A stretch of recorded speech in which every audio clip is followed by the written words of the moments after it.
ऐसा नहीं है कि नेहरू जी से मतभेद नहीं थे, और मतभेद चर्चा में गंभीर रूप से उभर कर सामने आती थी। मैंने एक बार पंडित जी से कह दिया था कि आपका एक मिला जुला व्यक्तित्व है और आप में चर्चिल भी है और चैम्बरलेन भी है। कांग्रेस के मित्र शायद भरोसा नहीं करेंगे, साउथ ब्लॉक में नेहरू जी का एक चित्र लगा रहता था। मैं आते जाते देखता था। नेहरू जी के साथ सदन में नोक झोंक भी हुआ करती थी। मैं नया था, पीछे बैठता था। कभी कभी तो बोलने के लिए मुझे वॉकआउट करना पड़ता था। लेकिन धीरे धीरे मैंने जगह बनाई, मैं आगे बढ़ा, और जब मैं विदेश मंत्री बन गया तो एक दिन मैंने देखा कि गलियारे में टंगा हुआ नेहरू जी का फोटो गायब है। मैंने कहा, ये चित्र कहां गया? कोई उत्तर नहीं दिया। वो चित्र वहां फिर से लगा दिया गया।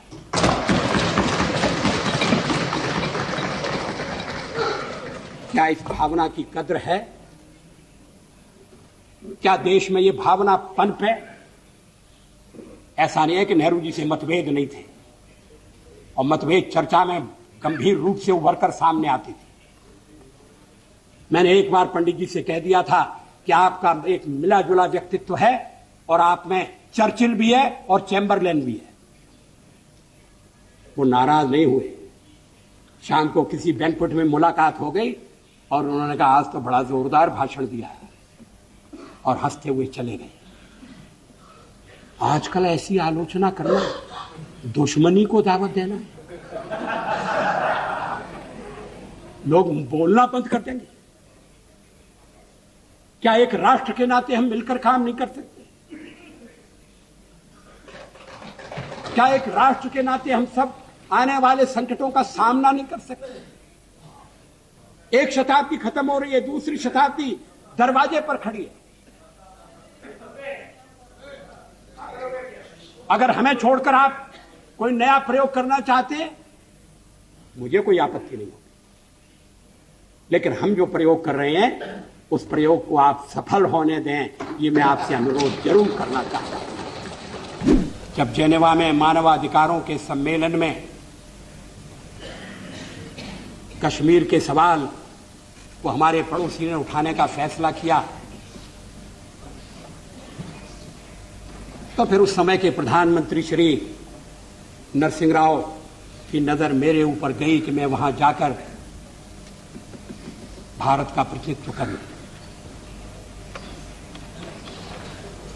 हमारे पड़ोसी देश के लोगों को बड़ा आश्चर्य हुआ, वहां के नेताओं को बड़ा ताज्जुब हुआ।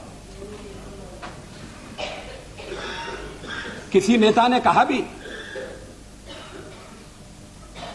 कि भारत का लोकतंत्र विचित्र लोकतंत्र है कि प्रतिपक्ष का नेता अपनी सरकार के पक्ष को रखने के लिए जेनेवा जाता है, और एक हमारा प्रतिपक्ष का नेता है जो देश के भीतर ही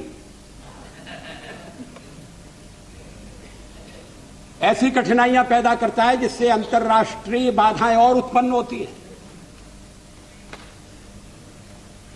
लोगों ने कहा कि नरसिंह राव जी सरल आदमी नहीं है, बड़े चतुर आदमी हैं। ये मत समझिए कि वो केवल देश की एकता का प्रदर्शन करने के लिए भेज रहे हैं। कहीं कहीं उनके मन में यह भी हो सकता है कि अगर जेनेवा में बात नहीं बनी और खिलाफ प्रस्ताव पास हो गया तो दोष में हिस्सा बटाने के लिए वाजपेयी भी बलि का बकरा बनाया जा सकता है। मैंने इस पर विश्वास नहीं किया।